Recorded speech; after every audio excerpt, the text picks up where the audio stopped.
महाशिवरात्रि व्रत कथा इस प्रकार से है। प्राचीन काल में एक शिकारी जानवरों का शिकार करके अपने कुटुंब का पालन पोषण करता था।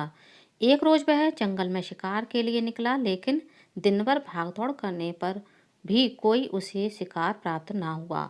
वह भूख प्यास से व्याकुल होने लगा। शिकार की बाट निहारता निहारता वह एक तालाब के किनारे बेल वृक्ष पर अपना पड़ाव बनाने लगा। बेल वृक्ष के नीचे शिवलिंग था, जो बिल्व पत्रों से ढका हुआ था। शिकारी को इस बात का ज्ञात न था। पड़ाव बनाते बनाते उसने जो टहनियां तोड़ी, वे संयोग से शिवलिंग पर जा गिरी। शिकार की राह देखता देखता वह बिल्व पेड़ के पत्ते तोड़ तोड़कर शिवलिंग पर अर्पित करता गया। दिन भर भूखे प्यासे शिकारी का व्रत भी हो गया और शिवलिंग पर बिल्व पत्र भी चढ़ गए। इस तरह वह जाने अनजाने में किए गए पुण्य का भागी बन गया। रात्रि का एक पहर व्यतीत होने पर एक गर्भिणी मृगी तालाब पर पानी पीने आई। शिकारी ने धनुष पर तीर चढ़ाकर ज्यों ही प्रतिज्ञा खींची। मृगी बोली, शिकारी मुझे मत मारो, मैं गर्भिणी हूँ, शीघ्र ही प्रसव करूंगी। तुम एक साथ दो जीवों की हत्या करोगे, जो ठीक नहीं है। मैं अपने बच्चे को जन्म देकर शीघ्र ही तुम्हारे पास वापस आ जाऊंगी, तब तुम मुझे मार लेना। शिकारी को हिरनी सच्ची लगी। उसने तुरंत प्रतिज्ञा ढीली कर दी और मृगी झाड़ियों में लुप्त हो गई। कुछ समय उपरांत एक और मृगी उधर से निकली। शिकारी बहुत खुश हुआ कि अब तो शिकार मिल गया। समीप आने पर उसने धनुष पर बाण चढ़ाया।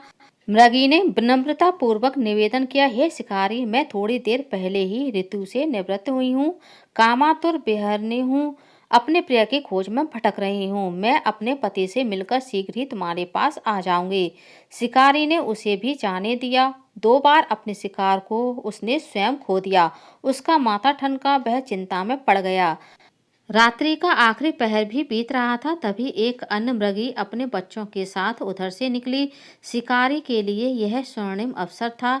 उसने धनुष पर तीर चढ़ाने में देर ना लगाई। वह तीर छोड़ने ही वाला था कि मृगी बोली, हे शिकारी, मैं इन बच्चों को पिता के हवाले करके लौट आऊंगी। इस समय तुम मुझे मत मारो।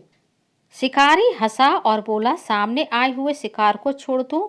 मैं ऐसा मूर्ख नहीं हूँ।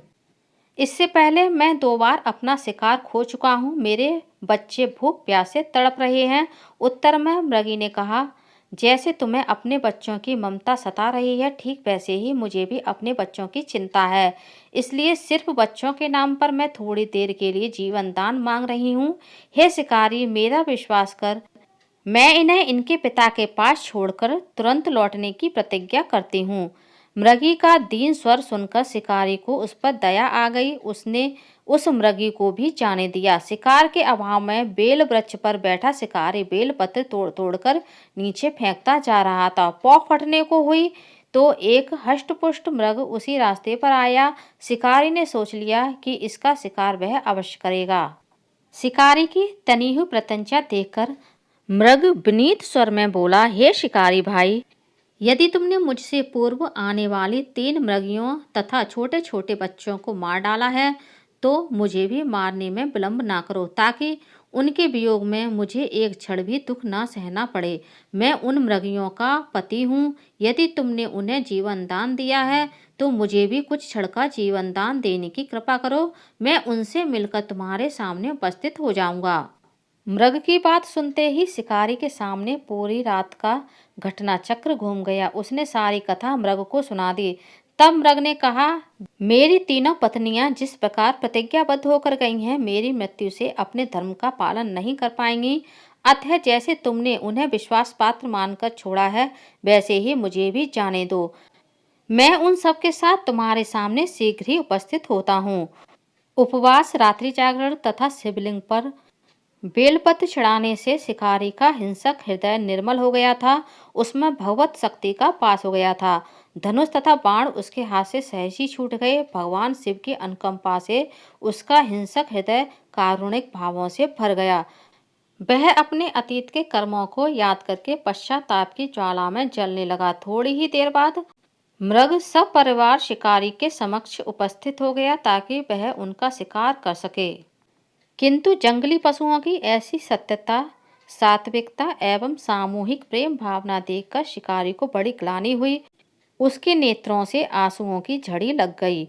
उस मृग परिवार को न मारकर शिकारी ने अपने कठोर हृदय को जीव हिंसा से हटा सदा के लिए कोमल एवं दयालु बना लिया। देवलोक से समस्त देव समाज भी इस घटना को देख रहा था। घटना की परिणति होते ही देवी देवताओं ने पुष्प की वर्षा की। तब शिकारी तथा मृग परिवार मोक्ष को प्राप्त हुए। बोलिए भगवान भोलेनाथ की जय। हर हर महादेव।